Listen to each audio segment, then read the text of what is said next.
Sila ba ang ating mga ordinaryong bayani? Sila ba ang ating mga ordinaryong bayani?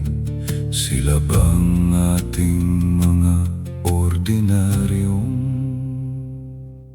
bayani?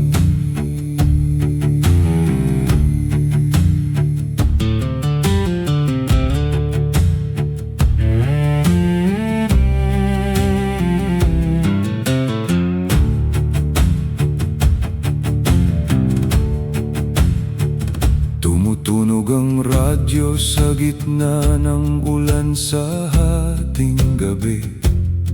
Kumupas na ang kalangitan, mataas na ang tubig.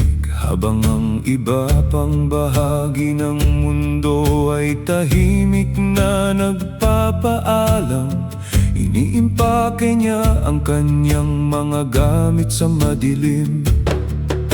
Hinahalikan ng natutulog na mukha, sinasagot ang tawa. Walang oras para sa pangako, walang oras para sa pagluha. Ang bigat lang ng mga bota at ang multo ng takot.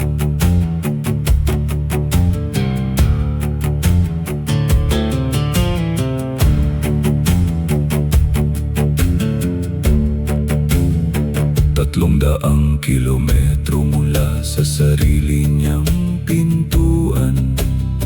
Hindi mahalaga ang oras kahit na ang mundo ay naging kulay abo.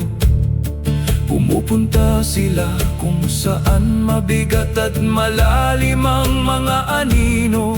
Nagbabantay habang natutulog ang mga inosenteng tao. Higit pa sa maaaring sabihin ng kontrata, humihila siya ng buhay mula sa bunganga ng baha.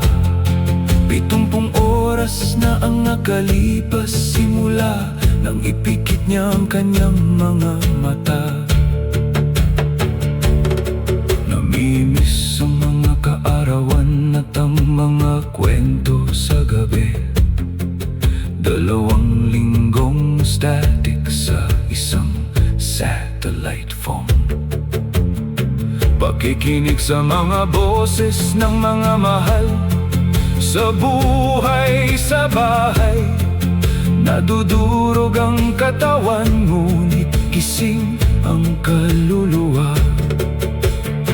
Para sa bawat buhay na atin pa rin, na dapat nating tanggapin. Sa putik at apoy, sa mga labi at buto. Oo, silang tibok ng puso sa gitna ng bagyo.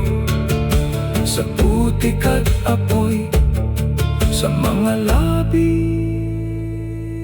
at buto. Sila ba ang ating mga ordinaryong bayani?